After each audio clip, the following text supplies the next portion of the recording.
Baik, Assalamualaikum warahmatullahi wabarakatuh. Kita akan lanjutkan materi pembelajaran tentang multimedia pembelajaran. Di sekarang saya akan menyampaikan tentang desain media audio, media visual, dan media audiovisual.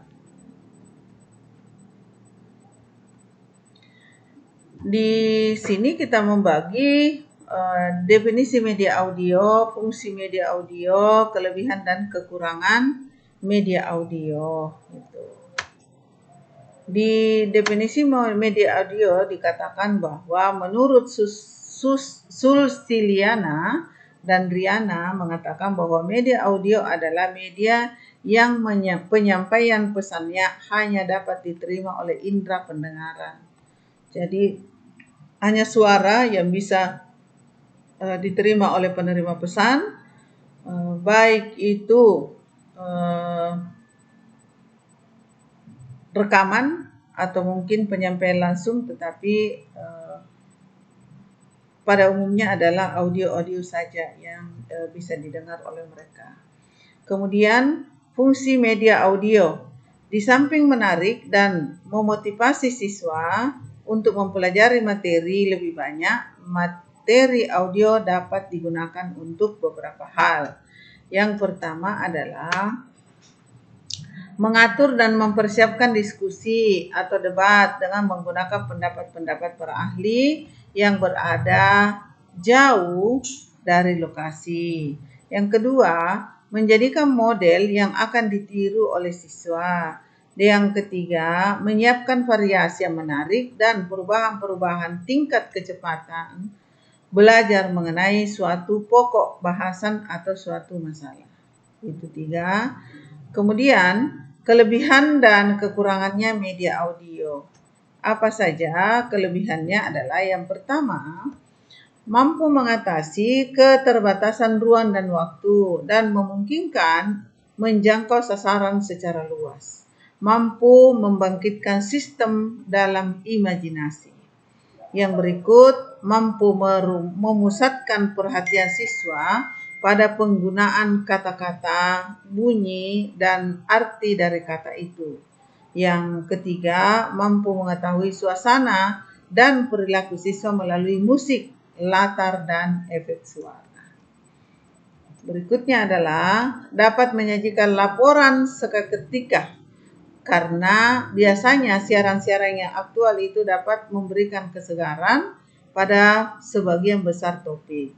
Sangat tepat dan cocok untuk mengajarkan musik dan bahasa. Jadi pembelajaran musik dan pembelajaran bahasa itu sangat baik menggunakan media audio. Harganya juga relatif lebih murah dan sifatnya mudah untuk dipindah-pindahkan. Nah, kekurangannya media audio yang pertama adalah memerlukan suatu pemusatan pada suatu pengalaman yang tetap dan terpadu, sehingga pengertiannya harus didapat dengan cara belajar khusus. Gitu. Media audio yang menampilkan simbol digit dan analog dalam bentuk auditif adalah abstrak, sehingga pada hal-hal tertentu memerlukan bantuan pengalaman visual. Karena abstrak, tingkatan pengertiannya hanya bisa dikontrol melalui tingkatan penguasaan perbendaharaan kata. Jadi kata-kata atau bahasa serta susunan kalimat gitu. Jadi itu beberapa kekurangan untuk media audio. Yang kekurangan berikutnya, media ini hanya akan mampu melayani secara baik bagi mereka yang sudah mempunyai kemampuan dalam berpikir abstrak. Penampilan melalui ungkapan, perasaan, atau simbol analog lainnya dalam bentuk suara harus disertai dengan perbendaharaan pengalaman analog tersebut pada si penerima. Bila tidak bisa, maka akan terjadi kesalahan paham atau kesalahpahaman materi yang disajikan kepada mereka. Ini adalah beberapa alat yang biasanya digunakan dalam media pembelajaran, baik itu audio, khusus untuk audiovisual gitu ya. Ini alatnya.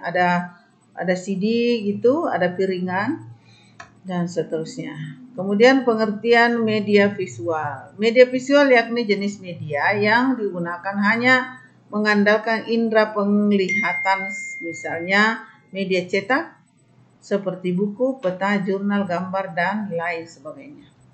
Jadi media visual itu ya mengandalkan mata kita gitu. Berikutnya fungsinya adalah media visual ini juga berguna untuk menarik perhatian, memperjelas materi yang disajikan, menggambarkan fakta yang mungkin dapat dengan mudah dicerna dan diingat dalam bentuk visual. Gitu. Manfaatnya apa untuk media visual ini? Media visual bersifat konkret, lebih realistis dibandingkan dengan media verbal atau non-verbal, sehingga lebih memudahkan dalam pengaplikasiannya.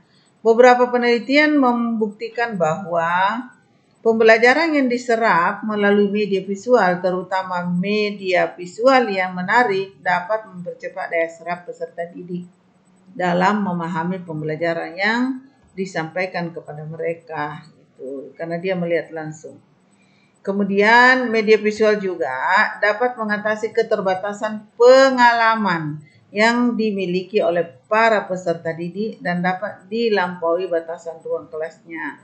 Melalui penggunaan media visual yang tepat, maka semua objek itu dapat disajikan kepada peserta didik secara baik, lebih efektif dan efisien dibandingkan media verbal lainnya karena jenisnya beragam. Pendidik dapat menggunakan semua jenis visual yang ada. Hal ini dapat menciptakan sesuatu yang variatif dan tidak membosankan bagi peserta didik. Jadi pewarnaannya bisa diubah, bentuk tulisannya bisa diubah, layout dari kiri ke kanan atau atas bawah, dari tengah keluar dan seterusnya itu bisa diatur dengan baik. Penggunaannya praktis, maksudnya adalah media visual ini mudah dioperasikan oleh setiap orang. Misalnya penggunaan media proyeksi atau elektronik atau infocus gitu. Jadi ada gambar-gambar, kemudian mereka bisa cepat untuk melihat itu apa yang ada di tayangan. Yang ketiga adalah media audiovisual. Di situ sudah, kalau kita lihat ini adalah gambar-gambarnya di sana gitu ya. Bisa digunakan untuk itu. Apa itu sebenarnya kalau dilihat dari pengertiannya? Yaitu jenis media yang digunakan dengan mengandalkan indera penglihatan dan pendengaran.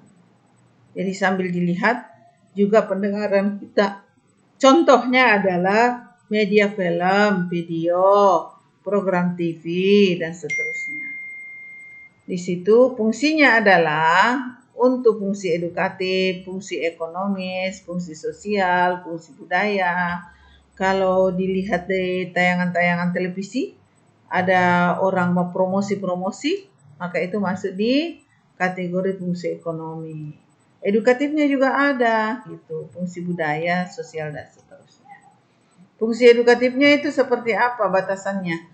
Menyampaikan pengaruh yang bernilai pendidikan, mendidik siswa serta masyarakat, supaya berpikir kritis, memberi pengalaman yang bermakna, serta mengembangkan dan memperluas cakrawala berpikir.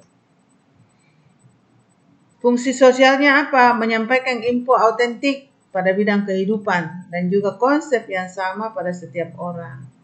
Bisa diperluas gitu ya, memperluas pergaulan, pengenalan, pemahaman mengenai orang dan juga adat istiadat serta cara bergaul.